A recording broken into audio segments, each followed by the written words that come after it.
সৃষ্টিকর্তাকে আল্লাহ। আমাদের প্রত্যেককে আল্লাহ সৃষ্টি করেছেন। সৃষ্টির মধ্যে সবচেয়ে সুন্দরভাবে আল্লাহ আমাদের সৃষ্টি করেছেন। আমরা একসময় অনস্তিত্বের মধ্যে ছিলাম, আদম ছিলাম। আদম থেকে অস্তিত্ব থেকে অস্তিত্বে আসছে এবং আল্লাহ তাআলা আমাদেরকে অস্তিত্বে নিয়ে আসার পর সুন্দর একটি আকৃতিও দান করেছেন। আল্লাহ আয়াতে বলেন, ইয়া বানি আদম قد أنزلنا عليكم لباسا يواري سوآتكم وريشا ولباس التقوى ذلك خير ذلك من آيات الله لعلهم يذكرون। হে মানব, বলি আদম, قد أنزلنا عليكم لباسا, আমি আমার পক্ষ থেকে তোমাদের জন্য পোশাক দান করেছি, পোশাক অবতীর্ণ করেছি। দেখেন, একটুবার চিন্তা করে দেখেন, আল্লাহ তাআলা আমাদেরকে মায়ের গর্ভে যেভাবে সৃষ্টি করেছেন, পাঠিয়েছেন, আমরা যদি এভাবেই থাকতাম, শরীরে যদি পোশাক না থাকতো, একটু চিন্তা করে দেখেন তো আমাদের আকার আকৃতিগুলো কেমন লাগতো, আমাদের শরীরের গঠনগুলো কেমন হতো। যদি চিন্তা করে আমাদের বুঝে আসবে বিষয়। আল্লাহ বলে, আনজালনা আলাইকুম লিবাস, আমি তোমাদের জন্য পোশাক অবতীর্ণ করেছি। ইউয়ারি সাওআতিকুম ওয়ারিশা, কেন লিবাস দিলাম, পোশাক দিলাম? যাতে করে তোমরা মানুষের সামনে যেই সকল অঙ্গগুলা খোলার ক্ষেত্রে লজ্জাবোধ হয়, মানুষ স্বাচ্ছন্দ্য বোধ করে না, এই সমস্ত লজ্জাস্থানগুলো যাতে করে ঢাকতে পারো। ওয়ারিশা, এবং জিনত স্বরূপ, সৌন্দর্য স্বরূপ। ওয়ালিবাসুত তাকওয়া যালিকা খায়র যালিকা মিন আয়াতিল্লাহি লাআল্লাহুম ইয়াযাক্কারুন। আল্লাহ বলেন, এই পোশাকের মধ্যে একটা পোশাক আছে, তাকওয়ার পোশাক। তাকওয়ার একটা পোশাক আছে। আল্লাহ তাআলা এখানে লিবাসকে তাকওয়ার সাথে সম্বন্ধযুক্ত করেছেন।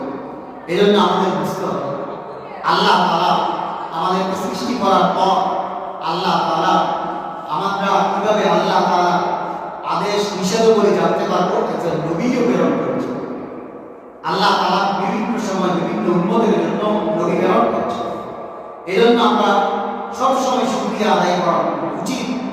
প্রথমত শুকরিয়া আদায় করব, আল্লাহ আমাদেরকে মানুষ বানাইছে, গরু বানাই নাই, ছাগল বানাই নাই, অন্য কোনো জন্তু বানাই নাই। দ্বিতীয়ত মানুষ বানানোর পর সুন্দর একটি আকৃতিও আল্লাহ আমাদেরকে দান করেছে। তৃতীয়ত আল্লাহ তাআলা অনেক উম্মতের জন্য অনেক নবী প্রেরণ করেছে, কিন্তু আমরা শেষ নবীর উম্মত, আল্লাহর সবচেয়ে প্রিয় নবী যে তার উম্মত হতে গেছে, এজন্য শুকরিয়া আদায়। আর আমাদের নবী এমন একজন নবী ছিলেন যার সৌন্দর্যের ব্যাপারে, সৌন্দর্য শুধু শরীরের প্রথম দিক থেকে না, আকার আকৃতি থেকে না, চরিত্রের ক্ষেত্রেও তিনি মডেল ছিলেন, সৌন্দর্যের প্রতীক ছিলেন, এমন নবী আমরা পেয়েছি। এই জন্য এও শুকরিয়া আদায় করা উচিত।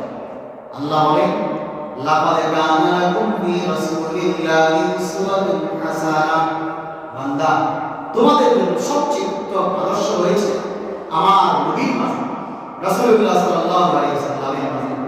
উত্তম আখলাক, উত্তম চরিত্র কেউ যদি শিখতে চায়, আমাদের নবীর থেকে শিক্ষা উচিত। কারণ সৌন্দর্যের প্রতি, উত্তম আখলাকের প্রতি আমাদের নবী বিশ্বনবী হযরত মুহাম্মদ আরবি মুস্তাফা সাল্লাল্লাহু আলাইহি ওয়াসাল্লাম। এই উত্তম আখলাকের ভূষণ তথা পোশাক হলো হায়া, লজ্জা। আরবিতে হায়া বলা হয়, বাংলাতে বলে লজ্জা। সমস্ত উত্তম আখলাকে, উত্তম চরিত্রের ভূষণ পোশাক হলো হায়া, লজ্জা। লজ্জা গুরুত্বপূর্ণ একটি জিনিস। কোরআন হাদিসে আল্লাহ তাআলা বিভিন্ন জায়গায় লজ্জা সম্পর্কে বলেছেন। একজন মানুষের মধ্যে হায়া বা লজ্জা কতটুকু থাকতে হবে, কি পরিমাণ থাকতে হবে, এই বিষয়গুলো আল্লাহ তাআলা কোরআন হাদিসে বিভিন্ন স্থানে স্পষ্ট আকারে উল্লেখ করেছেন। হায়া গুরুত্বপূর্ণ একটি গুণাবলী। কোন ব্যক্তি যদি তার থেকে হায়া যদি চলে যায়, তাহলে দুনিয়ার যত অপরাধ আছে তার দ্বারা সেগুলো করা সম্ভব। এই জন্য সর্বপ্রথম আমাদের বুঝতে হবে হায়া কাকে বলে। কুয়েত ভিত্তিক ইসলামিক বিশ্বকোষ আল মাউসুলাতুল ফিকহিয়া কুয়েতিয়া, প্রায় 45 ভলিউমে আরবি কিতাব। এই কিতাবের মধ্যে লিখছেন হায়া কাকে বলে। খুলুকুন ইয়াবাত মালা ইদনামিল কবির মিনাল আফআলি ওয়াল আকওয়াল। হায়া বলা হয় এমন মানবীয় স্বভাবকে, ইয়াবাসু যা উৎসাহিত করে মানুষকে, আলা ইজতিনাবিল কবির মিনাল আফআলি ওয়াল আকওয়াল, মন্দ কথা ও মন্দ কাজ পরিহার করার ক্ষেত্রে। হায়া কাকে বলে? হায়া বলা হয় যারা মানবকে উৎসাহিত করে সমস্ত প্রকারের মন্দ কাজ এবং মন্দ কথা পরিহার করে। ওয়ায়ামনাউ মিনাত তাকসীর ফি হাক্কিহিল হক, এবং মানুষকে বাধা প্রদান করে যথাযোগ্য উপযুক্ত হকদারকে তার হক আদায় করার থেকে বিরত থাকে। যারা অন্যের হক আদায় করার থেকে বিরত থাকে তাদেরকে বাধা প্রদান করে। কে করে? হায়া। তাহলে হায়া এমন একটা গুণ, এমন এক বৈশিষ্ট্য যা থাকলে মানুষকে সৌন্দর্যমণ্ডিত করে। হাদিসে আমরা স্পষ্ট আকারে রাসূলুল্লাহ সাল্লাল্লাহু আলাইহি ওয়াসাল্লাম বলেন, আন ইমরান ইবনে হুসাইন রাদিয়াল্লাহু তাআলা আনহু قال قال رسول الله صلى الله عليه وسلم الحياء لا يأتي إلا بخير وفي رواية الحياء خير كله।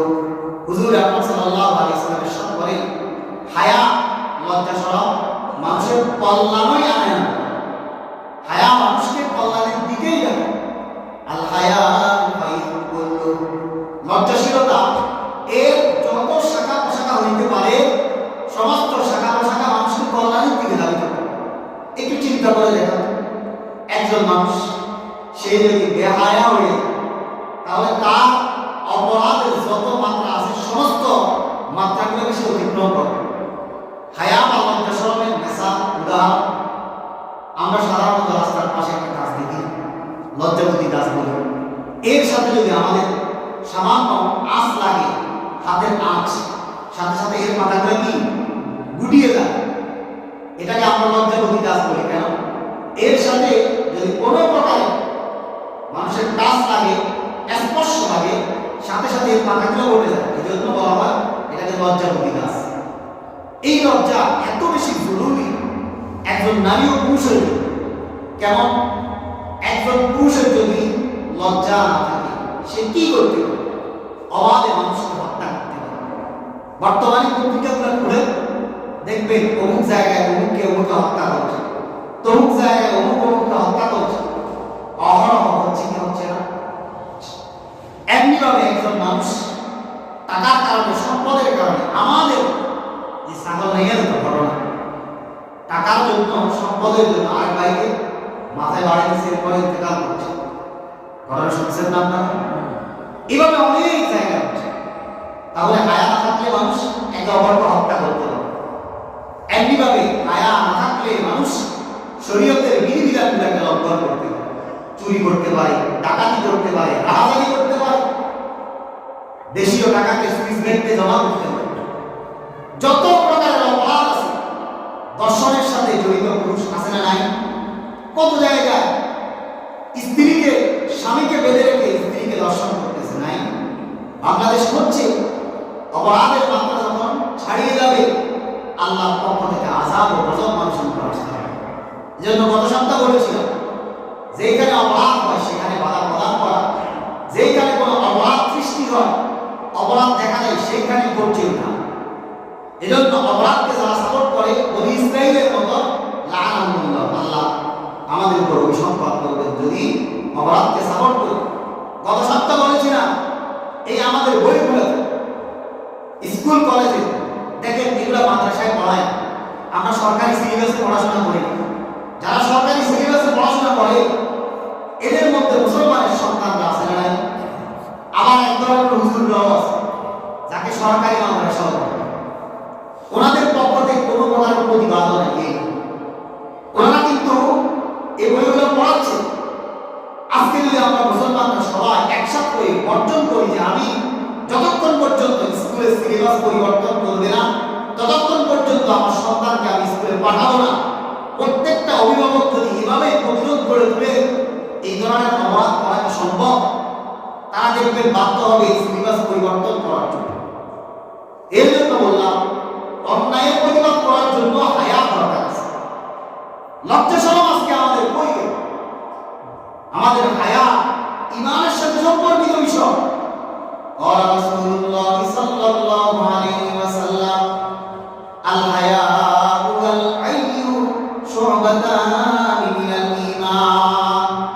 রাসূল বলেন, কম কথা বলা আল ইয়ু ওয়াল হায়া এবং লজ্জাশীল শুরবাতান মিনাল ঈমান, উভয়টা হচ্ছে ঈমানের প্রতীক, ঈমানের আলামত। ওয়াল বাযাউ ওয়াল বায়ান শুরবাতান মিনান নিফাক। বেশি বেশি কথা বলা, অনর্থক কথা বলা, অশ্লীল কথা বলা, এগুলো হচ্ছে নিফাকের আলামত। হায়া যাদের যত বেশি, তার ঈমান তত বেশি উন্নত। হায়া যার যত বেশি আল্লাহর কাছে মর্যাদাবান, তার ব্যক্তিগত মর্যাদাও তার কাছে তত বেশি মর্যাদাবান। এজন্য হায়া লজ্জা শরম দামি জিনিস। পুরুষ যদি হায়া না করে, পুরুষ অন্য নারীর প্রতি বিরূপ দৃষ্টি করবে, এটাই স্বাভাবিক। এক সময় কাফের ইহুদি মুশরিক নাসারা বস্তিত্বের সামনে আমাদের মা বোনরা নিরাপদ ছিল না। আজকে মুসলমানের সন্তানের কাছে মুসলমানের মা বোনরা নিরাপদ না। এর কারণ কি? লজ্জা শরম উঠে গেছে। অন্যের মা বোনের প্রতি দৃষ্টি করার পূর্বে তোমার মা বোন ছিল না? তোমার মা বোনের প্রতি দৃষ্টি দিতে পারো না? চিন্তা করতে পারো না? আমার তো তার মতো মা বোন আছে। অন্যের প্রতি, অন্যের মা বোনের প্রতি আমার যে দৃষ্টি, আমার নিজের মা বোনের প্রতি একই দৃষ্টি যেমন আছে, অন্যের প্রতি সেটাই থাকা দরকার। লোক দৃষ্টি আমাদের এত খারাপ। একজন মহিলা যদি আমাদের সামনে দিয়ে হেঁটে যায়, চোখ দিয়ে তাকে ঘিরার অবস্থা মুসলমানের সন্তান, আমাদের আজকে কত অধপতন হয়েছে। এর বড় কারণ হায়া নাই, হায়া, লজ্জা শরম উঠে গেছে আমাদের। রাসূলুল্লাহ সাল্লাল্লাহু আলাইহি ওয়াসাল্লাম ইরশাদ করেছেন, قال رسول الله صلى الله عليه وسلم الحياء والإيمان قرنان جميعا فإذا رفع أحدكم رفع الآخر। হুজুর আকরাম সাল্লাল্লাহু আলাইহি ওয়াসাল্লাম ইরশাদ করেছেন, ঈমান এবং হায়া একে অপরের সাথে কেমন সম্পর্ক জানো? একজন মানুষের সারাদিনের বডির মধ্যে রূহের সম্পর্ক যেমন, ঠিক তেমন রূহ ছাড়া শরীর যেমন বেদামি, রূহ ছাড়া শরীর যেমন দুনিয়ার বুকে থাকতে পারে না, হায়া ছাড়া কোনো মুমিনও দুনিয়ার বুকে থাকতে পারে না। এজন্য যার হায়া নাই তার ঈমান নাই, যার হায়া নাই ওই ব্যক্তির রূহ নাই, অন্তর নাই, মরা অন্তর, মরা অন্তর। অপরাধ থেকে বাঁচার জন্য হায়া জরুরি। আজকে হায়া উঠে গেছে আমাদের। মুসলমানের সন্তানরা মদ পান করে, বিভিন্ন স্থানে দেখা যায় মদের আড্ডা আখানা। এগুলো কেন হচ্ছে? কেন বন্ধ করতে পারে না প্রশাসনের লোকরা? জানেন কেন পারে না? প্রশাসনের লোকদের মধ্যে তারা চেষ্টা করলেও বিপরীতে কিছু মানুষ থাকে যেগুলো এগুলোর সাথে জড়িত, আর তাদের মধ্যে হায়া নাই। এজন্য তারা এই কাজে সহযোগিতা করে।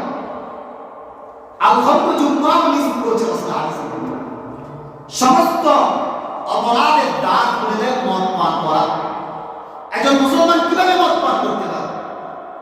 ওয়াকাসিম মিন মাইন, আল্লাহ কোরআনের মধ্যে বলছেন, কাল কিয়ামতে তোমাদের জন্য সুসংবাদ রয়েছে, সেখানে তোমরা পাবা যদি দুনিয়াতে এটাকে তলব করো। আজকে আমাদের কি হলো? এত অবক্ষয় কেন? এত চারিত্রিক অধপতন কেন? হায়া চলে গেছে, হায়া, হায়া। আমাদের মধ্যে লজ্জা শরম করতে কিছু নাই, কমে গেছে। এটা শুধু মহিলাদের না, পুরুষেরও থাকা উচিত। একজন পুরুষ সে নিজের মধ্যে সংযমী হওয়া যেমন জরুরি, এমনিভাবে হায়াটাকে অবলম্বন করা সেটাও জরুরি। আর এর আশা মাধ্যম কি? সালিহিন যারা, নেককার যারা, তাদের সংস্রবে যারা, এটাকে তো আপনারা গুরুত্বপূর্ণই মনে করেন। ওলামায়ে কেরামের সংস্রবে যাওয়া, ওলামায়ে কেরামের কিছু কথাবার্তা শোনা, এটাকে আপনাদের কাছে আরো বর্তমানে একেবারেই বেহুদামূলক যেমন মনে হয়, এবং আচার আচরণ দ্বারা বোঝা। ওলামায়ে কেরামের মজলিস যেখানে হয় সেখানে আমাদের যাওয়া উচিত। قال رسول الله صلى الله عليه وسلم عليكم بمجالسة العلماء واستماع كلام الحكماء فإن الله تعالى يحيي القلب الميت بنور الحكمة হুজুর আকরাম সাল্লাল্লাহু আলাইহি ওয়াসাল্লাম ইরশাদ করেছেন, ও আমার উম্মতেরা, আলাইকুম বিমুজালাসাতিল উলামা, উলামায়ে কেরামের মাজলিসকে তোমরা আঁকড়িয়ে ধরো, উলামায়ে কেরাম যা বলে তা মেনে চলো। واستماع كلام الحكماء فإن الله تعالى يحيي القلب الميت بنور الحكمة واستماع كلام الحكماء দার্শনিক যারা আছে, বিজ্ঞ উলামায়ে কেরাম যারা আছে, তারা যা যা বলে ইস্তেমা দিলের কানে শোনা। আর দুটো শব্দ ব্যবহার, একটাকে বলে সেমা আর একটাকে বলে ইস্তেমা। সেমা মানে সাধারণভাবে শোনা, আর ইস্তেমা মানে দিলের কানে শোনা, গভীরভাবে শোনা। واستماع كلام الحكماء কেন আমরা শুনবো? فإن الله تعالى يحيي القلب الميت بنور الحكمة, কারণ এর দ্বারা এই দুনিয়ার চাকচিক্যের কারণে, দুনিয়াবি সুদ ঘুষের সাথে জড়িত থাকার কারণে, দুনিয়াবি অপরাধের সাথে জড়িত থাকার কারণে আমাদের পথগুলো গড়ে যাবে। রাসূল জানতে এজন্য বলছেন, মুর্দা দিলকে জিন্দা করার জন্য উলামায়ে কেরামের কথা। রাসূল বলেন, ফাইন্নাল্লাহ তাআলা ইউহয়িল কলবাল মাইয়িতা বিনূরিল হিকমা, উলামায়ে কেরামের কথা শুনলে মুর্দা দিলগুলো জিন্দা হবে। উলামায়ে কেরামকে থেকে বিচ্ছিন্ন করার জন্য আজকে কিছু মানুষ উলামায়ে কেরামকে ধর্ম ব্যবসায়ী বলে বিভিন্ন ধরনের আখ্যা দিয়ে মানুষকে উলামায়ে কেরাম বিমুখ করাইছে। কিয়ামতের আগে যতগুলো ফিতনা আসবে তার মধ্যে একটা ফিতনা, বড় একটা এটা নায়েবে নবী থেকে মানুষকে আলাদা করা। এটা করতে পারলেই সম্ভব। উলামায়ে কেরাম থেকে মানুষকে দূরে করতে পারলে মদ খাওয়া বৈধতা পেয়ে যাবে, নারী নিয়া ক্লাবে আড্ডাবাজি করা সম্ভব, চুরি ডাকাতি করা সম্ভব, দেশের সম্পদ সুইস ব্যাংকে জমা করা সম্ভব। যত প্রকারের অপরাধ আছে সমস্ত অপরাধ দাঁড় খুলে যায় উলামায়ে কেরামের উদ্বুদ্ধ করে। এজন্য বললাম উলামায়ে কেরাম সাথে এখান থেকে রাসূলুল্লাহ সাল্লাল্লাহু আলাইহি ওয়াসাল্লামের হাদিস থেকে আমাদের বিষয় কি জানার বিষয়? হায়া লাগবে, হায়া, লজ্জা শরম লাগবে। হায়া না থাকলে মানুষের ঈমান থাকে না। আপনি নামাজ পড়েন না, আপনার ঈমান আছে কিভাবে আপনি দাবি করেন? লজ্জা কিভাবে আসে না আপনার? কিভাবে আল্লাহর কাছে দাঁড়াবেন এই কথা চিন্তা করেন না। পাঁচ ওয়াক্ত নামাজ ফরজ, পাঁচবার পাঁচ ওয়াক্ত বেলা খাইতে পারেন। ইন্নাল ইনসানা লাকাফুর, আল্লাহ বলেন অধিকাংশ মানুষ থাকে এমন যারা আল্লাহ স্পষ্ট নাফরমানি করে। নামাজ তো পড়তেই আসে, এত বুঝানোর পরেও শুনবে না। এখানেও হায়ার কাজ আছে, এখান থেকেও হায়ার বিষয় আছে। লজ্জা লাগলে নামাজের টাইমে ঘরে শুয়ে থাকতে পারেন, লজ্জা থাকলে অপরাধের সাথে জড়িত থাকতে পারেন। যেই যেই স্থানগুলোতে অপরাধ হয় পুরুষ থেকে, এই স্থানগুলোর কারণ কি? হায়া নাই, লজ্জা শরম নাই। হুজুর আকরাম সাল্লাল্লাহু আলাইহি ওয়াসাল্লাম ইরশাদ করেছেন, উসিকা বিল হায়াই মিনাল্লাহ, উসিকা তাস্তাহি মিনাল্লাহ হাক্কাল হায়া। রাসূল বলেন, আমি তোমাদেরকে, আমার উম্মতরা তোমাদেরকে ওসিয়ত করতেছি আল্লাহকে পরিপূর্ণরূপে হায়া করার জন্য, আল্লাহকে পরিপূর্ণরূপে হায়া করার জন্য, লজ্জা করার জন্য। সাহাবায়ে কেরাম বলেন, ইন্না নাস্তাহিল্লাহ, ইয়া রাসূলুল্লাহ, আমরা তো আল্লাহকে লজ্জা করি।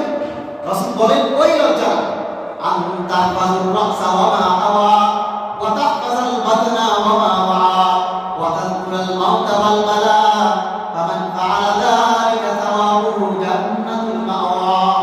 রাসূল বলেন, তোমরা যে হায়া কথা বলতেছো ওই হায়া না, আল্লাহকে হায়া কোন হায়া করবা?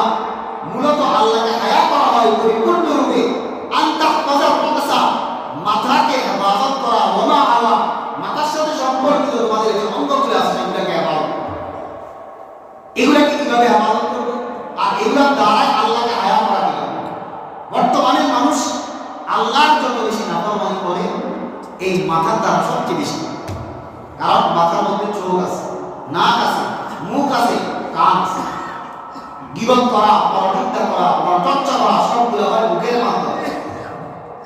গান শোনা, অপরের কান কথা শোনা, ইসলাম গর্বিত বিষয়গুলো শোনা সবগুলো আমার কানের দ্বারা, নাকের দ্বারাও অপাত্রের জিনিসকে গ্রাম নেওয়া, যেমন হাদিসের মধ্যে আছে মহিলাদেরকে অভিশপ্ত করে রাসূল বলেন, ওই মহিলা অভিশপ্ত, তার উপর আল্লাহ লানত। যে মহিলা ঘর থেকে বের হওয়ার সময় সুগন্ধি লাগিয়ে বের হয় আর পুরুষটা তার মধ্যে নিয়ে ওই গ্রামকে সে গ্রহণ করে চিন্তা করে। এজন্য সাবধান, মহিলাও ঘর থেকে বের হওয়ার সময় কোনো প্রকারের সুগন্ধি ব্যবহার করবেন। আপনার যত প্রসাধনী আছে, সৌন্দর্যতা আছে, আপনার স্বামীর জন্য আলাদা হয়ে যাবে, বাহিরে কারো জন্য না। আজকে গরম থেকে এই সৌন্দর্যতা প্রকাশ না হওয়ার কারণে বাহিরের সৌন্দর্যতা প্রকাশ করে। বহুগুলোকে আপনারা চাকরানি বানাই গেছে। একটা মাসালা বলে ভালোভাবে শুনে, কোন স্ত্রী চাকরানি না। আমাদের সমাজ ব্যবস্থার মধ্যে এত অবক্ষয়, কোন বিবাহিত বউকে আনলে মনে হয় যেন সে চাকরানি হয়েছে। অনেক শাশুড়ি আছে দাজ্জাল টাইপ, মানে তাকে কাজ রাখতেই হবে। খালি বসাই রাখা যাবে না, খালি বসাই রাখলে সে ভিন্ন কিছু করবে, এজন্য তার কাজেই রাখে। তাহলে তো আল্লাহ কাজের জন্য নির্ধারিত করে নেই, সৌন্দর্যের জন্য আছে। ঘরের কাজ করবে ঠিক, ঘরের কাজ করতে হবে, কারণ যারা ঘরের কাজ থেকে দূরে থাকে তারাও একটু শ্বশুর শাশুড়ি হবে। শরীর মাসালা অনুযায়ী স্ত্রীর উপর ভালো করে বুঝতে হবে, শরীর মাসালা অনুযায়ী কোনো স্ত্রীর উপর শ্বশুর শাশুড়ির খেদমত করা ফরজ বা ওয়াজিব না, মুস্তাহাব করতে। এখান থেকে খুশি হওয়ার কোনো বিষয় না। আজকে থেকে শ্বশুর শাশুড়ির খেদমত করবো না, এটা যদি করে থাকেন এটাও করবো। কেন? আপনিও একদিন শ্বশুর শাশুড়ি হবেন। আল ইনসান ওয়া আব্দুল ইহসান, আজকে যদি তাদের জন্য করেন, কাল যখন আপনি হবেন আপনার জন্য। এখান থেকে তো মানবতার বিষয়, আল্লাহ ফরজ ওয়াজিব করে নাই, এজন্য করবেন না। স্বামীর উপর বছরে আপনাকে দুইটা নতুন জামা দেওয়া ফরজ। স্বামী যদি না দেয় তার কাছে বুঝতে পারবে, কেন? আপনার জন্য তো নির্ধারিত দুইটা। যে স্ত্রী এই কথা বলে যে শ্বশুর শাশুড়ির খেদমত করবো না, তাকে এটাও শুনে গিয়ে তোমাকে ভালো ভালো খাবার দেওয়া আমার কোনো অবস্থা, আমি যতটুকু কামাই করতে পারি ততটুকু কিন্তু তোমাকে খাওয়ার এটা খরচ। এজন্য একটা গ্রহণ করবে না, একটা ছাড়বেন, এটা হবে। এজন্য বললাম উভয়টা দিক ইনসাফের সাথে গ্রহণ করা। মহিলারাও এখান থেকে এই স্বভাবটা অর্জন করা। বললাম যে তারা ঘরে থাকে চাকরানির মধ্যে, সারাক্ষণ কাজ করে। কেন তাকে সারাক্ষণ কাজ করে? কাজ যতক্ষণ, তারপরে তাকে রেস্ট দেবে, সে কিছুক্ষণ বিশ্রাম নেই। সেও তো মানুষ, অন্যের ঘরের মেয়ে তো, তাকেও একটু সুযোগ দেবে। অনেক জায়গায় এই সমস্ত অপরাধগুলো ওলামায়ে কেরাম বলতেছে না, আমরা কাজ করবো, যাকে এটা আমার খায় আজকের বিষয়। তো বলতেছি তাদের প্রসাধনীগুলো ঘরে হবে, ঘরে। পুরুষের সামনে, স্বামীর সামনে সাজার মতো তার কাছে সময় নাই, এজন্য সে বাইরে যায়। এই সিস্টেমটা পরিবর্তন করে দেন, তাকে কিছু সময় দেন, সে সাধু স্বামীর জন্য, বাইরে মানুষের জন্য শাস্তি হবে। প্রসাধনী ব্যবহার করুন, ঘরে করুন। তো বললাম এই গ্রামটা নেয় পুরুষ নাক দ্বারা গুণা করে। আল্লাহ কোরআনের মধ্যে বলে ইন্নাস সামআ ওয়াল বাসারা ওয়াল ফুআদ কুল্লু উলাইকা কানা আনহু মাসউলা। আজকে আমি আপনি তো দেখি না, কেউ দেখে না, অন্তরে কাকে নিয়ে আমরা খুব পরিকল্পনা করতেছি। ইন্নাস সামআ ওয়াল বাসারা ওয়াল ফুআদ, কেউ তো দেখতেছে না, মুখে নিয়ে কুচ্ছা রটাইলা, কেউ রটাইলো, কেউ শুনলাম, আল্লাহ তো দেখছে। চোখ দিয়ে কি দেখলাম, অবাত্রে চোখকে কোন জায়গায় ব্যবহার করলাম, আল্লাহ তো দেখছে। ওয়াল ফুআদ, অন্তরে কি নিয়ে পরিকল্পনা করেছিলাম অন্যের প্রতি করা, এমনিভাবে বিভিন্ন ধরনের অপরাধের পরিকল্পনা যা করেছিলাম, আল্লাহ তো জানেন। কুল্লু যালিকা কানা, সমস্ত কিছু আল্লাহর কাছে মাসউলা, এগুলা জিজ্ঞেস করবে না। এজন্য সাবধান, পুরুষরা সর্বপ্রথম সাবধান। আজকে যত প্রকার অপরাধ হচ্ছে দেশের মধ্যে, অধিকাংশ অপরাধের সাথে পুরুষরা জড়িত। যত প্রকার অপরাধ হচ্ছে, বিশেষ করে বর্তমানে যে বিষয়টা দর্শন অনেক বেড়ে গেছে। পুরুষরা হায়া করা উচিত, কার সাথে কি করতেছে। সাহাবায়ে কেরামের অবস্থা দেখুন, নিজেকে মুসলমান দাবি করলে সাহাবায়ে কেরাম থেকে নমুনা নেই। সাহাবায়ে কেরামের গুনাহ কেমন ছিল? কোনো কারণে কোনো সাহাবা অপরাধ করে ফেলছে, দুনিয়াতে মুক্ত হওয়ার জন্য। মায়ের আসলামের কথা শুনলেন নাই? রাসূলের সাহাবী দিয়ে সাহাবী জেনা করে ফেলছেন, রাসূলের কাছে আসে বলতেছেন, ইয়া রাসূলুল্লাহ, আমাকে পবিত্র করে দেন। একবার বলার পর রাসূল আরেকদিকে ফিরে গেছে। এবার এদিকে আসে, ইয়া রাসূলুল্লাহ, আমি জেনা করেছি, আপনি আমাকে পবিত্র বানাইলেন। রাসূল আরেকদিকে মুখ ফিরে নিয়েছে, তিনবার বলছে। চতুর্থবার রাসূল আরেকদিকে মুখ ফিরাইছে। চতুর্থবার এসে যখন সে বলল, ইয়া রাসূলুল্লাহ, আমাকে পবিত্র বানাইলেন, কারণ তাদের কাছে দুনিয়ার চাইতে আখিরাতের মূল্য বেশি ছিল।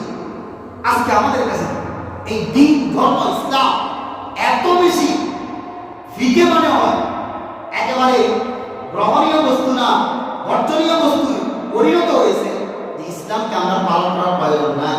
আমার কাজ কর্ম, লেনদেন, মা ভাষা বুঝাচ্ছে। এই জন্য বললাম, হায়া লজ্জা আমাদের থাকা উচিত, প্রত্যেকের থাকা উচিত। এই হায়া আর লজ্জা আমাকে একজন পুরুষ থেকে যত প্রকারে আপনার আল্লাহ নাফরমানি হতে পারে সমস্ত কিছু। 2 নাম্বার, এই হায়া মহিলারও থাকা উচিত, মহিলাদেরও হায়া থাকা উচিত। কিছুদিন, এই যে 2 দিন আগে 14ই ফেব্রুয়ারি গেল, ভ্যালেন্টাইন্স ডে না, বিভিন্ন জায়গায় দেখলাম, আল্লাহ আল্লাহ আমাদেরকে ক্ষমা করুন, তিনি যে আমাদের প্রতি আযাব ও গজব দিচ্ছেন না, এই জন্য বেশি বেশি আমাদের কাছে ইস্তেগফার করা উচিত। আমাদের অপরাধের শেষ নাই, এমন এমন অপরাধ করতেছি। বিভিন্ন সংবাদ মাধ্যমগুলোতে আপনারা দেখতেছেন, কার কাছে স্মার্টফোন নাই, প্রত্যেকেই দেখতেছেন। 14ই ফেব্রুয়ারিতে ভ্যালেন্টাইন্স ডে, ভালোবাসা দিবস। ভ্যালেন্টাইন্স ডে যারা শিক্ষিত, এমন একজন মানুষ কোন ইংরেজি ভোকাবুলারি থেকে দেখাতে পারবে ভ্যালেন্টাইন্স ডে অর্থ হচ্ছে ভালোবাসা দিবস? আমাদের দেশের কিছু ইহুদি, নাসারা, খ্রিস্টানের পূজারীরা ভ্যালেন্টাইন্স ডে কে ভালোবাসা দিবস নামে প্রচার করছে। মূলত ভ্যালেন্টাইন্স ডে এর অর্থ হলো ভালোবাসা দিবস না। কোথা থেকে আসলো এই ভালোবাসা দিবস? এর পিছনের ইতিহাস লম্বা, সংক্ষেপ এতটুকু বলি। এই যে বেহায়াপনাগুলো আমরা করতেছি, এই বেহায়াপনাগুলো মূলত অন্য ধর্মকে জিততে রাখা, পৃথিবীর বুকের টিকিয়ে রাখার একটা মাধ্যম। এই 14ই ফেব্রুয়ারি ভ্যালেন্টাইন্স ডে যেটা আপনি করছেন, এটা খ্রিস্টানদের ধর্মযাজক ভ্যালেন্টাইন নাম তার ছিল। ইতিহাসের মধ্যে রয়েছে এমন ব্যক্তি 50 জন অতিবাহিত হয়েছে। এজন্য এখান থেকে ভ্যালেন্টাইন্স, আপনারা এখান শুধু ভ্যালেন্টাইন বলেন, সাথে এস লাগে। ইংরেজিতে বহু বছরের জন্য শব্দগুলা ব্যবহার করে এস। যারা ইংরেজি সম্পর্কে অভিজ্ঞ তারা জানে। এখানে ভ্যালেন্টাইন্স ডে বলে। অনেক ধর্মযাজকের যেহেতু 14ই ফেব্রুয়ারির মধ্যে তাদের সাথে সম্পর্কিত কিছু বিষয় ঘটেছে, এই নিয়ে অনেকগুলো ঘটনা আছে।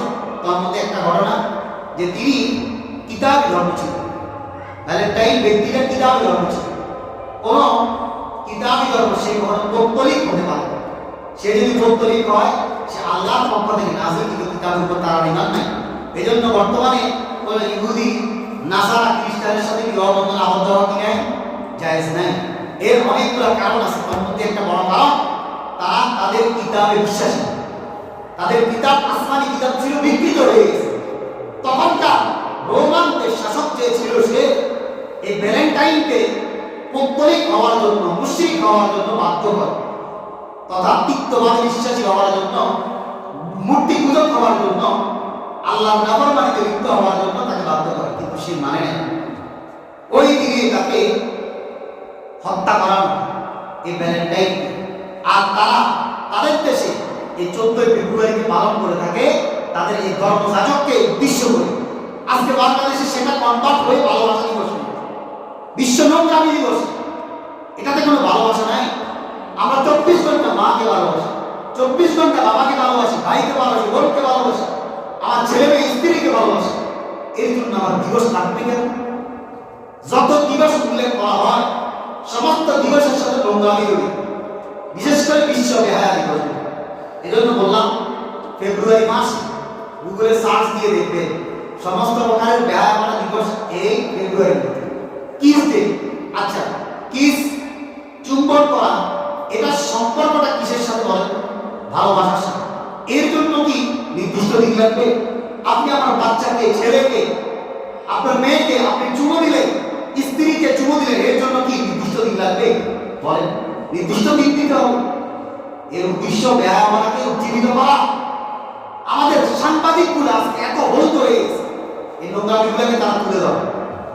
কোন জায়গায় কত লক্ষ টাকা, কত কোটি টাকার ফুল বিক্রি হয়েছে, তারা এটাকে হাইলাইট করে। ওরা আফসোসের বিষয়, এই সাংবাদিকগুলো মুসলমান না, এরপরেও তারা কিভাবে এই সমস্ত কাজ করে? ভাই আপনার ইমান আছে না? আমি জিজ্ঞেস করি। রাসূল তো হাদিসের মধ্যে বলছে, আন নবী হুরায়রা রাদিয়াল্লাহু তাআলা আনহু قال قال رسول الله صلى الله عليه وسلم الإيمان بضع وسبعون شعبة فأفضلها قول لا إله إلا الله وأدناها إماطة الأذى عن الطريق والحياء من الإيمان। রাসূল বলেন ঈমানের 70-এর অধিক শাখা রয়েছে। সংক্ষেপ বলতেছে, ঈমানের 70-এর অধিক শাখা রয়েছে, তার মধ্যে সর্বোচ্চ শাখা قول لا إله إلا الله, লা ইলাহা ইল্লাল্লাহ জিকির করা, স্মরণ করা, আল্লাহর একত্ববাদে বিশ্বাসী হওয়া। আজকে যারা মূর্তির কাছে যায় দোয়া চায়, বিভিন্ন, আমি তো শিরকের আলোচনা আগে করে ফেলেছি, সংক্ষেপ বলতেছি, এগুলাতে আল্লাহর বিশ্বাস করে না। আল্লাহ যে এক, এই কথা মুখে স্বীকারোক্তি দিলেও কাজ করবে কি দেয় না, স্বীকৃতি দেয় না। قول لا إله إلا الله وأدناها إماطة الأذى عن الطريق। আর ইমানের সর্বনিম্ন স্তর হলো রাস্তা থেকে কষ্টদায়ক বস্তুগুলো কি করে দেওয়া, সরাই দেওয়া। রাস্তার মধ্যে কাঁটা পড়ে রয়েছে, সরাই দেওয়া। আপনার মধ্যে ইমান সেটা পড়ছে। রাস্তার মধ্যে কাঁচ ঢাকা পড়ে রয়েছে, সরাই দিলে। রাস্তার মধ্যে ব্লেড পড়ে রয়েছে, সরাই দিলে। এমন কোনো জিনিস যেটা মানুষকে কষ্ট দেয়, বড় আফসোস লাগে। আমাদের এই যে ফুল আছে, এখান দিয়ে যাওয়ার সময় রাস্তার ধারে ময়লা পড়া আছে। এখানে যদি প্রশাসনের কেউ থাকে বলবো ও সাইডের কথা। আমরা যে কাজটা করতেছি, রাস্তার উপর যে ময়লা ফেলতেছে, এর দ্বারা মানুষের কষ্ট। আর ইসলাম একে সাপোর্ট করে। রাসূল বলেন ইমাতাতুল আযা আনিত তরিক, ইমানের সর্বনিম্ন স্তর হচ্ছে রাস্তাতে কষ্টদায়ক বস্তু সরাই দেওয়া। দুর্গন্ধ জাতীয় দৃশ্য, আপনার উচ্ছিষ্ট জিনিস রাস্তার পাশে রাখলে জনগণ সেখান দিয়ে গেলে জনগণের কষ্ট হয়। এই জন্য এই সমস্ত বিষয়গুলো পৌঁছানোর দায়িত্ব সমাজের মধ্যে থাকা দায়িত্ব যারা আছে তারা পৌঁছায়। আমরা তো মুসলমান, আমি আমার একাধার মধ্যে ইসলামকে চিন্তা করতে পারি না, একটু চেষ্টা করি না। রাষ্ট্রীয় পর্যায়ে কেন আমার শুনতে দায়িত্ব হবে? রাষ্ট্রীয় পর্যায়ে ইসলামকে পালন করার আগে আমি নিজের স্বাধীনতা করি করতে ইসলামকে পালন করি। এখান থেকে অনুশোচনা করে এই শুরুটা হোক আপনার থেকে। আপনি সর্বপ্রথম ইসলামকে মানেন, কে মানলো না সেদিক দিয়ে থাকা আমিও মানব। অমুকে মদ খায় আমিও খাব, অমুকে চুরি করে আমিও চুরি করি, অমুকে ঘুষ খায় আমিও ঘুষ খাবো, অমুকে সুদের কারবারি করে আমি সুদের কারবারি। আমাদের কেন বিষয়গুলো আজকে প্রতিযোগিতা শুরু করছে? অথচ বিপরীত আমাদের উচিত ছিল এখান থেকে বেরিয়ে আসে। হায়া, এই হায়ার কথা বললাম। হায়া যদি কারোর মধ্যে থাকে, বা হায়া মিনাল ঈমান, রাসূল বলেছেন হায়া এটা ঈমানের অংশ। যাদের মধ্যে থাকবে তারা পরিপূর্ণ ঈমানদার। যার হায়া লজ্জা যত উন্নত, তার ঈমান তত উন্নত। যার লজ্জা হায়া যত নিম্নে, তার ঈমান তত নিম্নে। এজন্য বেহায়া হয়ে, বেহায়া 4টা প্রকার আছে, হায়া 4টা প্রকার আছে। কাকে হায়া করব? সামনে ইনশাআল্লাহ বিস্তারিত আলোচনা করব। 1 নাম্বার আল্লাহকে হায়া করা, 2 নাম্বার ফেরেশতাদেরকে হায়া করা, 3 নাম্বার মানুষকে হায়া করা, 4 নাম্বার নিজেকে হায়া করা। এই 4টা আলোচনা ইনশাআল্লাহ আমরা সামনে বিস্তারিত আলোচনা করব। হায়া সম্পর্কে আলোচনা হয়েছে। আল্লাহ তাআলা আমাদের প্রত্যেককে নিজ জীবনে রাসূলুল্লাহ সাল্লাল্লাহু আলাইহি সাল্লামের উত্তম বৈশিষ্ট্যের মধ্যে যে গুরুত্বপূর্ণ একটি বৈশিষ্ট্য ছিল হায়া, লজ্জা শরম। এটা আমাদের প্রত্যেককে ব্যক্তিগত জীবন, পারিবারিক জীবন, সামাজিক জীবন, রাষ্ট্রীয় জীবন, আন্তর্জাতিক জীবনে আনায়ন করার তৌফিক দান করুন।